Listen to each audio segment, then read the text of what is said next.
I am the high school English teacher who visits the transit home for Cuban refugees. All I know of Cuba is what I have been allowed. What do I know of exile? On the outside, the transit home looks so much like a Greyhound bus station that I drive past it several times. Inside, its one main room feels like a funeral parlor, hushed, reverential, no quick movement or sound.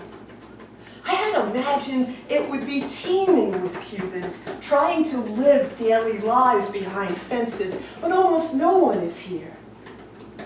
Where did I get these ideas from? The movies? The director comes to greet me. I hadn't been sure if my Yankee blood would be welcome, but of course, the U.S. has been a gracious uncle.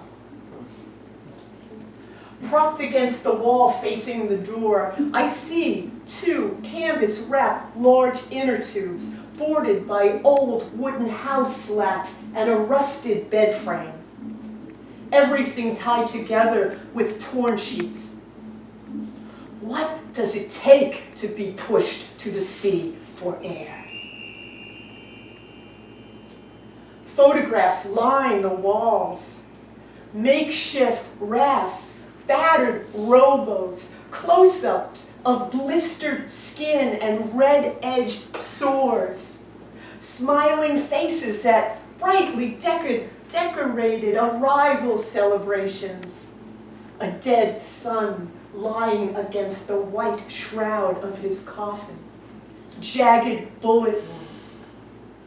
A memorial pays tribute to the tugboat of women, children, and men Castro sunk last year for dreaming.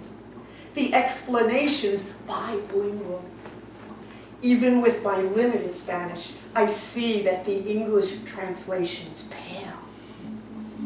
Through the video loop, I hear how sun and salt can leave skin cooked, well done, but raw. How for days refugees may float in tropical heat. How sometimes the Coast Guard finds them alive. How sometimes the boats and rafts bob empty. What do I know of the elements that isn't pleasurable? Hurricanes? Blizzards in April? My grandfather's drowning.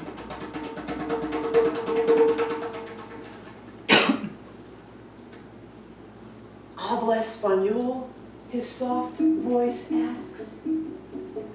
I turn toward the boy, but his body is a man's, his brown hair lit with red and gold and textured like soft Brillo, his face heart-shaped and clear. Flustered, I'm not sure why he's asking, and fumble my answer, then clumsily turn away. Outside, in the back courtyard, the air is hot and dry. July in the subtropics. I strain to see in the breaks between houses the people who live here. But only a few small groups of elegantly dressed Cuban families are visiting, talking in Spanish, laughing. I feel intrusive taking pictures, but do anyway, of the racks of single shoes. An entire pickup truck painted with revolutionary murals and mottos. I see the boy who looks like a man, or the man whose voice is a boy's, and ask him the number of people who lived in this small tent, a replica of one on Guantanamo Bay, the U.S. Marine base in Cuba. 24 men, he tells me, and ushers me in to show the strategic places of army chairs. how their elbows angled and almost touched as they sat and read at night. The bunks placed for both economy and personal barriers. He shows me the Nautilus-style gym equipment he and his father built out of military supply containers. After miles of landless ocean, how much space would be enough? He becomes my guide for the rest of the afternoon. His manner light, his sweet, dark eyes tense with trying to help me understand his language. His fingers thin and eloquent, his name more softly alliterative than mine, his English much better than my Spanish. What do I know of torture? Newspaper headlines, Mission Impossible reruns, my childhood home at night.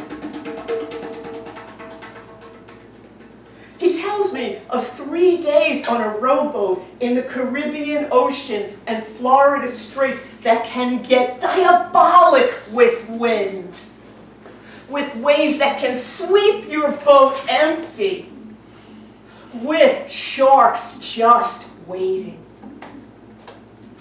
How your arms take over rowing in your sleep. How your body is the link between sea and land.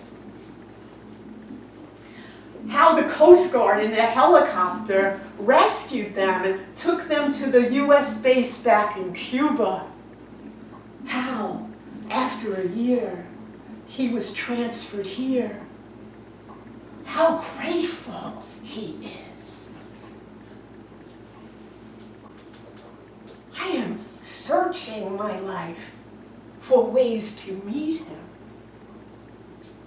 I find them in quiet places, in the gagged mouth of repression, in the dark hour footsteps of fear.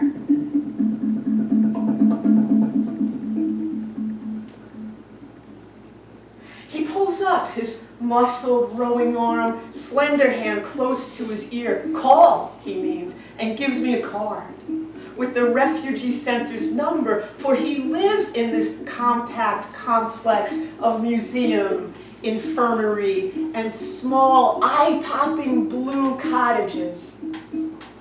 He also gives me the number at the busy American grocery where he works in Old Town.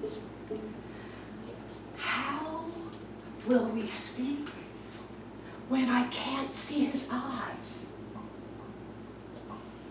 When the sky, the sun has spit you red, raw, and burnt for the ocean to swallow? Does language matter?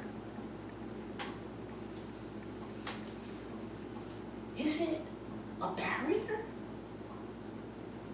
or weaver? I think of the waste of words, trying so hard to be loved.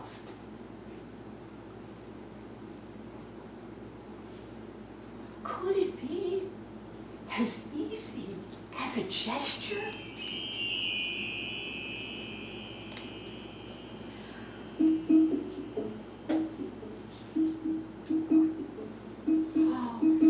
Friends, he asks. I notice the contradictions of his soft air and his hard-worked body. Amiga, I say. He raises my hand, his lips touch it lightly. Romantico, I say. Although I don't know if this is really a word. He smiles. Watches while I stuff some money in the box, and awkwardly walk out of the museum. to my car. I feel his eyes leave my back and hear the quiet door close. I drive up the only road out of the Keys. The white street lights split-winged like a long line of seagulls.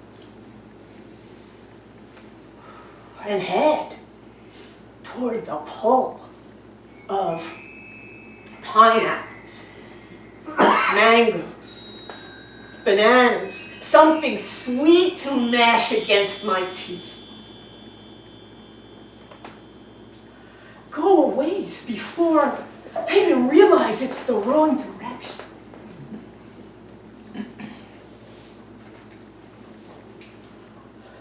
What do I know of love?